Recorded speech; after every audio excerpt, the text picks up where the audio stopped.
In Chapter 3, we're going to start with quadratic functions and applications. This isn't quite the same as the applications that we saw in Chapter 1. What we're going to be looking at here with the quadratics is the graphs.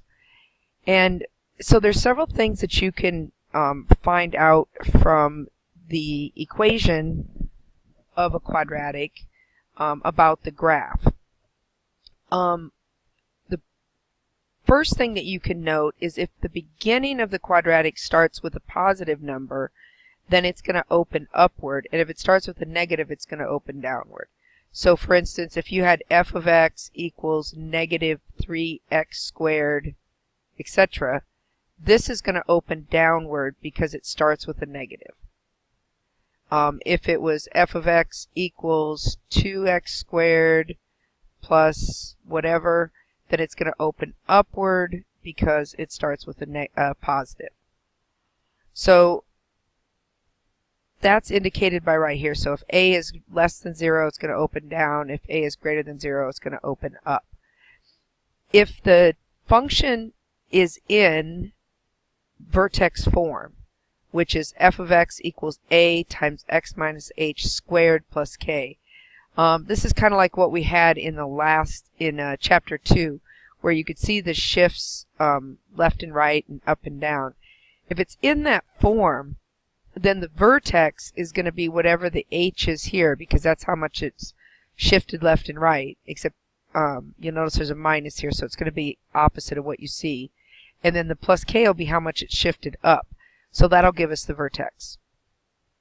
So here in problem 1, it says find the vertex, and since it's in vertex form, or since this function's in vertex form, we can pick out what the h and the k are. You can see here that x has been shifted to the right 3, and then we've gone down 9.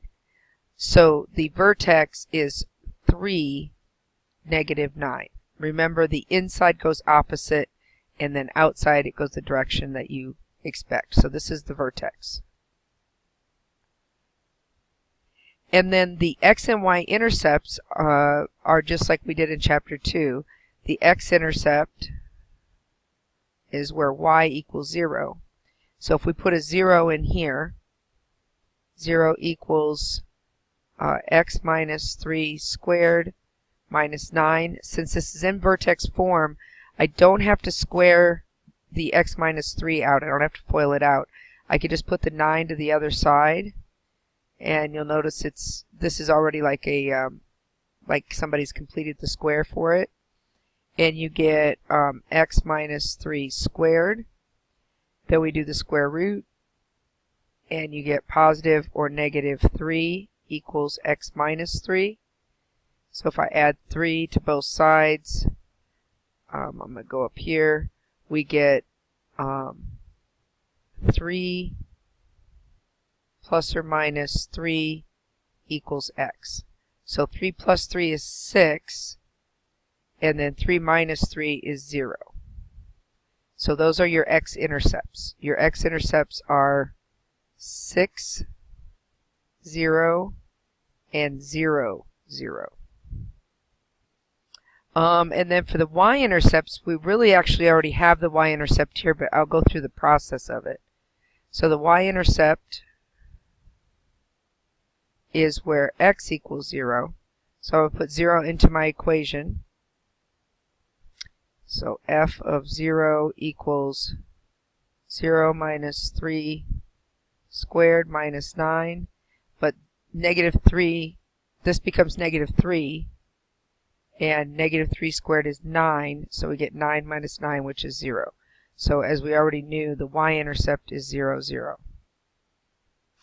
And then the axis of symmetry is just going to be x equals whatever the vertex is. So if we were to graph this, we've got 3, negative 9 as our vertex.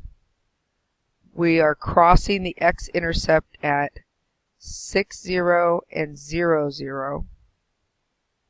And then we don't have really any other points because the y-intercept and one of the x-intercepts was the same. So if we graph this, it should look something like this. This one I've got a little weird up here.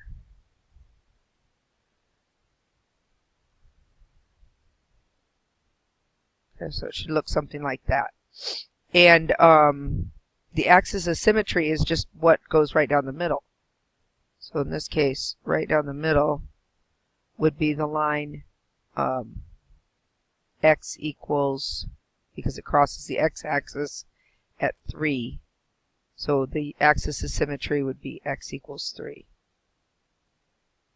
Okay, so you have your x-intercepts, your y-intercept, which was the same as one of the x-intercepts, and then the vertex.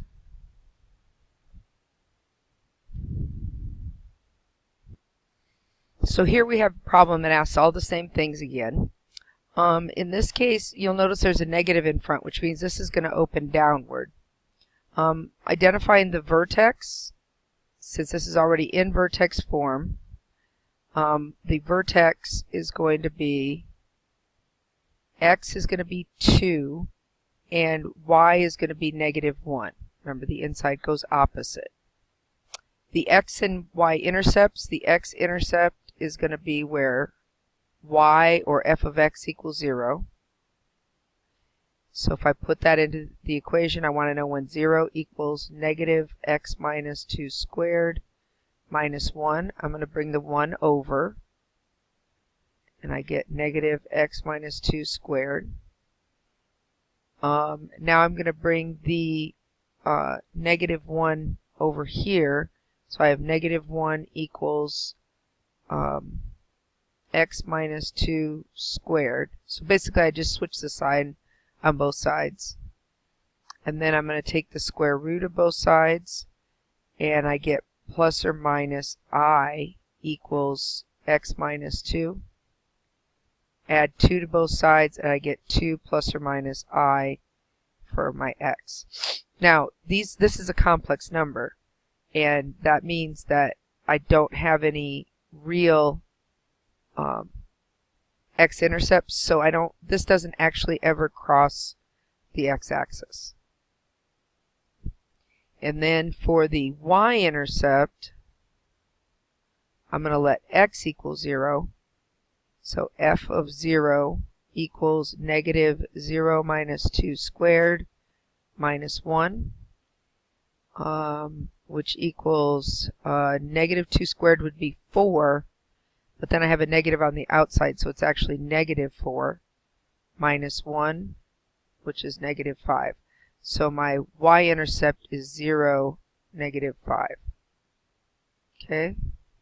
So with that information, I know that I have an intercept at 2, -1. I know it's opening downward, and I have a point at 0, -5, which is right here. Now I don't have another point to get my other side exactly, but I do know that everything should be symmetric. So this is going to be my line of symmetry, because that's my vertex that I marked right there. And so if this is my axis of symmetry at x equals 2, then I know that everything has to be reflected across. So since there's a point left 2 here, there has to be another point left 2 here. So that would be, what is that, 4, -5 is also a point. And then that's enough to at least get a general sketch of what the parabola looks like. So again, these are they're not really intercepts, but they are zeros of the quadratic. So we could leave them there. I'm not sure if Connect Math says give all the real answers, or if it says give all the answers. If it says the real answers, you wouldn't even have to put this in. So in this problem, we're going to use completing the square to show that you can actually put equations into vertex form if you want to. So we're going to take on the left side, or I'm sorry, on the right side, and we're going to factor out a 2. So we have 2 times x squared plus 10x plus 21. So I factored the 2 out as the greatest common factor. So now I want to complete the square, but only the part that's inside here. I don't want to look at the 2 for right now. I just want to look at the part that's inside. So the 2's there, but it's just going to kind of hang out. And in here, I'm going to decide what I want to make. What do I want to use to make the perfect square? So if you remember, we're going to take half of the middle and then square it. So half of 10 is 5, and so instead of a 21 on the end, we want a 25. So I'm going to have to add 4 inside in order to make that happen. So I'm going to have plus 4 in here.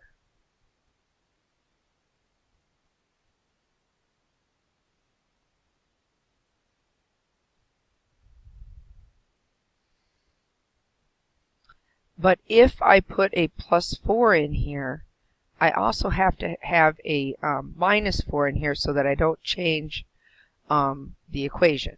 So I'm going to add a plus 4 in here, but I'm also going to add a minus 4, so it doesn't really change it. It just changes the way it looks a little bit. So I still have my x squared plus 10x plus 21, and then I've put my plus 4 here because I want to put that with the 21. So I'm going to put these together, and I'm going to take this negative 4 out. That's supposed to be a 21. It looks kind of like a parentheses. So the 21 and the positive 4 are going to stay inside. This negative 4 I want to take outside. But 2 is on the outside, so when I move it, it has to be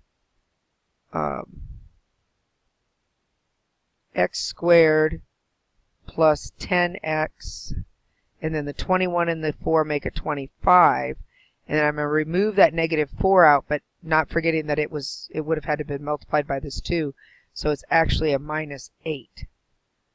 Let me do that with red.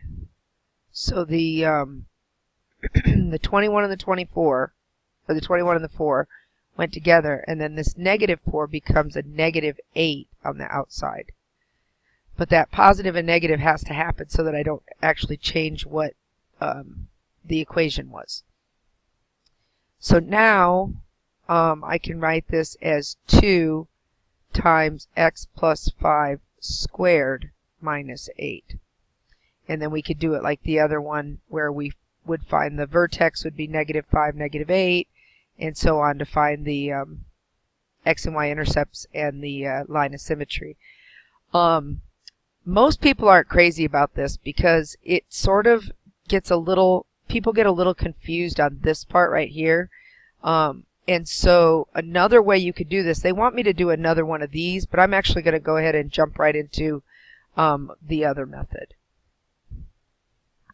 So the other way that you can find a vertex without having to complete the square is you can use the formula that the x part of the vertex is negative b over 2a.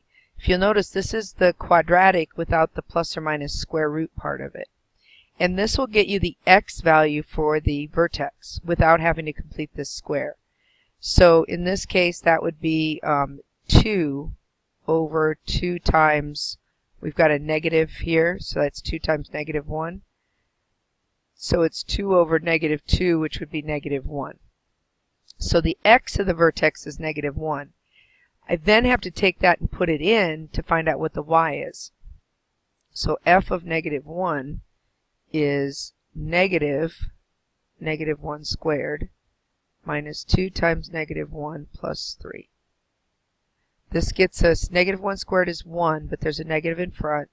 So that's negative 1 plus 2 plus 3, which would give us 4. So the vertex of this equation is negative 1, 4. And then in order to find the intercepts, we're going to do For the x-intercept, we want to know when y is 0, which is the same thing as f of x. So we want to know when 0 equals negative x squared minus 2x plus 3.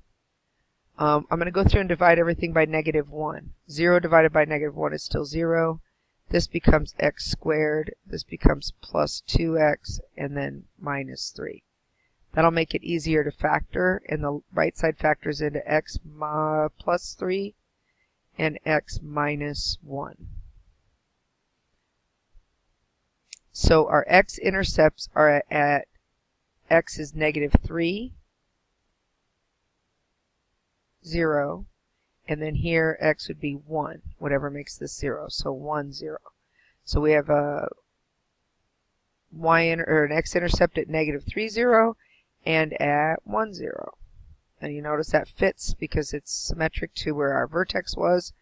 And then last but not least, we need to do the y-intercept, which would be when x was 0. So if I plug that into the function, f of 0 equals, when I plug it in here I get 0, when I plug it in here I get 0. So I get 0 minus 0 plus 3. So f of 0 is 3.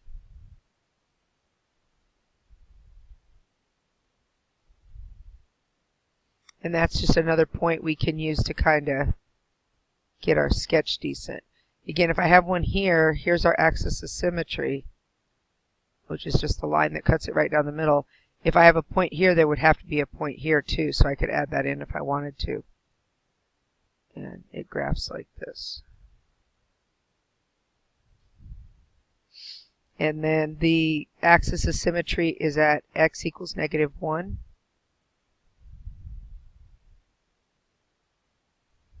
Is where the axis of symmetry is. The domain and range, the domain is anything. So the domain is from negative infinity to infinity. We could put in any x that we want. This just keeps getting wider and wider, so I can put in any x value I want. The range, on the other hand, you'll notice that it doesn't go above 4. So the range is from negative infinity up to 4 and including 4. So that's the domain and the range. But this little thing right here is rather handy if you don't like to complete the square, because it'll help you find the vertex.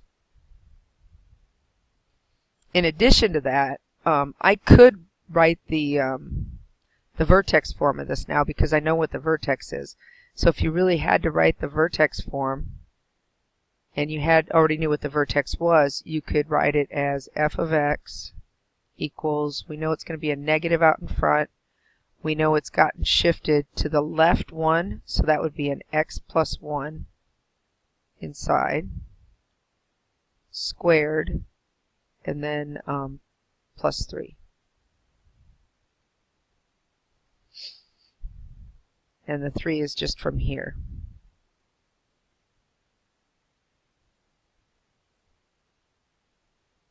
Oh, that's wrong. The 3 should be where the x-intercept is, so it would be 4. So this would be plus 4. So the plus 1 comes from the fact that we know that the vertex is at negative 1, so it's been shifted left 1. So we put a plus 1 in here, and then we know that the y portion of the vertex, so the vertex is at negative 1, 4. And so a negative 1 here, the 4 on the end, and then we just need a negative in front. So you could use what you have there to write the vertex form if you had to.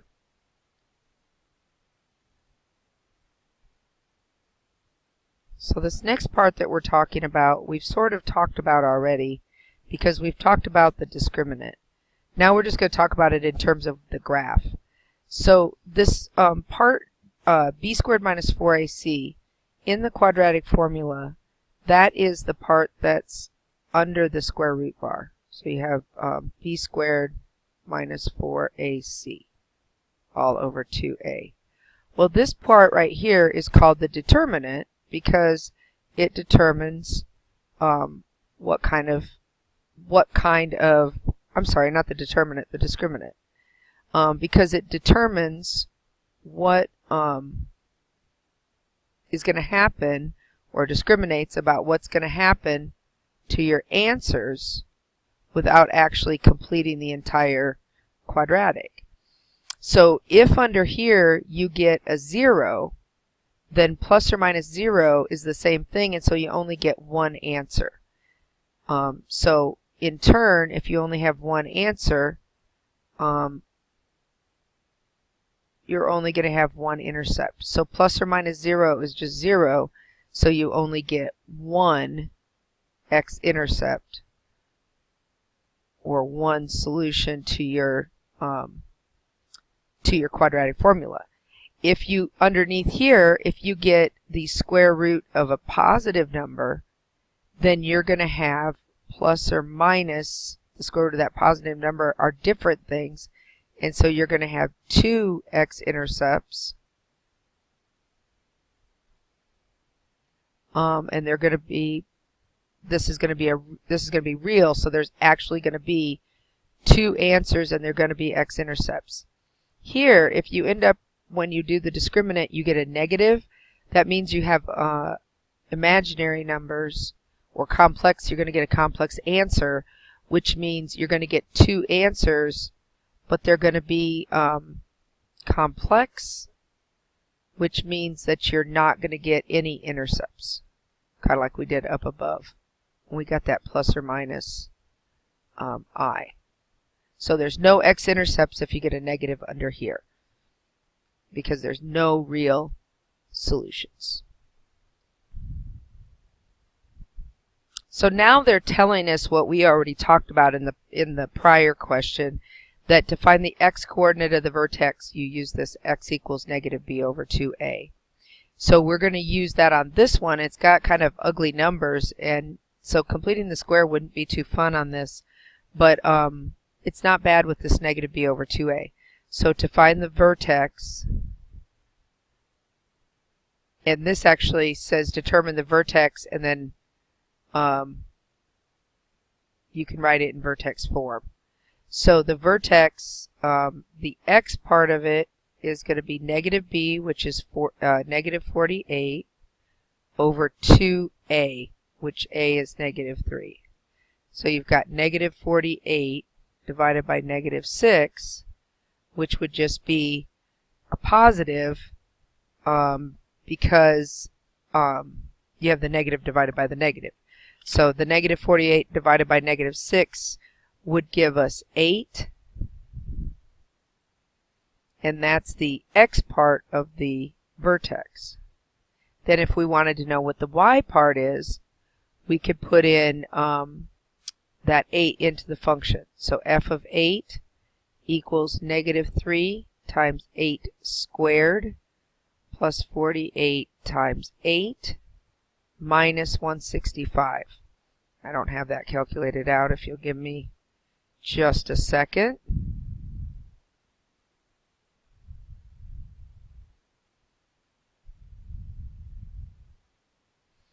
That comes out to be 27. So our y value for our vertex is 27. So there's our vertex. And then again, if we could do the other things like find the x and y intercept and all that, but it doesn't ask it for it in this problem.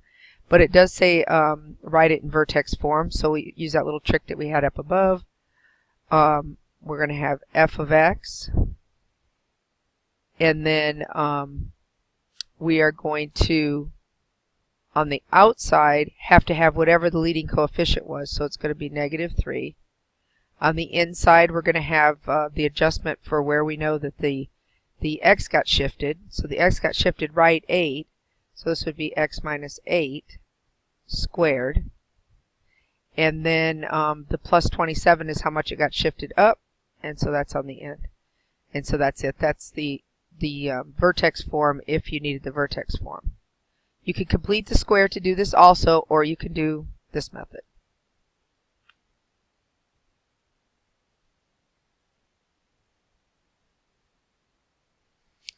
And the last question that we're going to do in 3.1, because the next question involves using the graphing calculators, which we don't do because not everybody has one. So we're going to look at this problem about Sherlock Holmes and him taking up the hobby of beekeeping. So being of an analytical mind, he didn't just want to watch the bees, he wanted to figure out something about them. So he computed this equation. This is all just a story, by the way, where x is the distance in inches along the ground from Sherlock. So when you're talking about x, you're talking about how far this way you are. So here's Sherlock is at like the origin, and it says this formula measures how far out the bee is.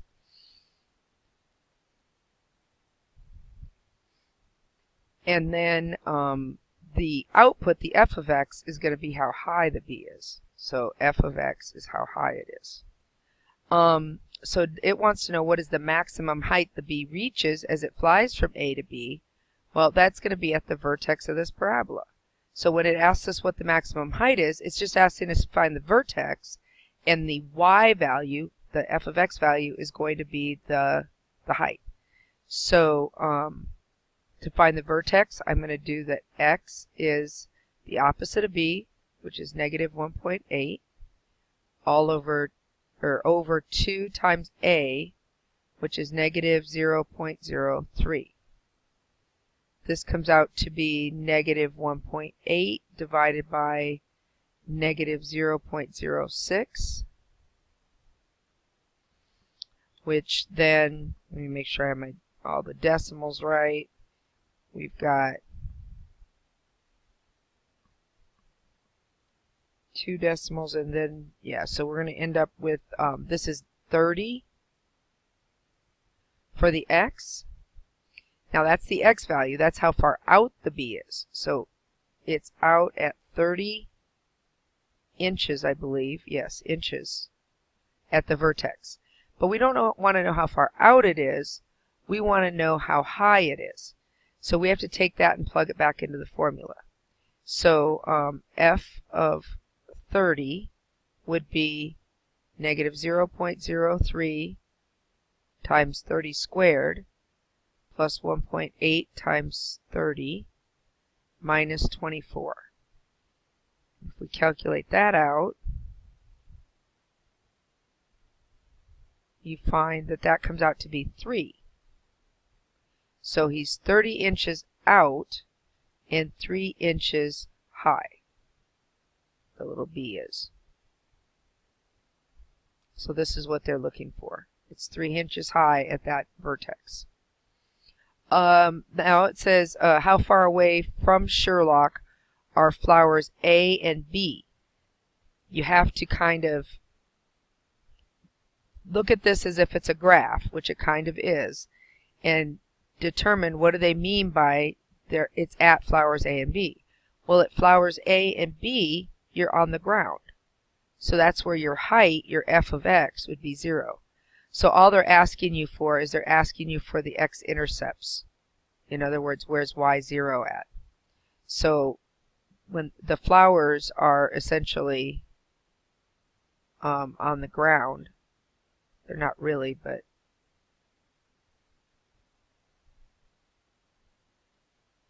so if they're on the ground, that means their height is 0. So we're trying to solve 0 equals negative 0.03x squared plus 1.8x minus 24. I think this factors. We can use the quadratic formula, but pretty sure this factors. If we multiply through by 100 so that we can get rid of the decimals in front. In fact, we'll multiply by negative 100 so that we can get rid of the negative in the front also.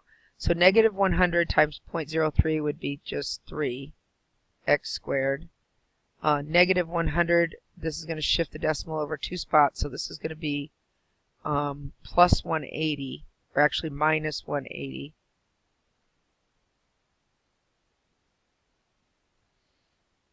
We're multiplying everything by negative 100.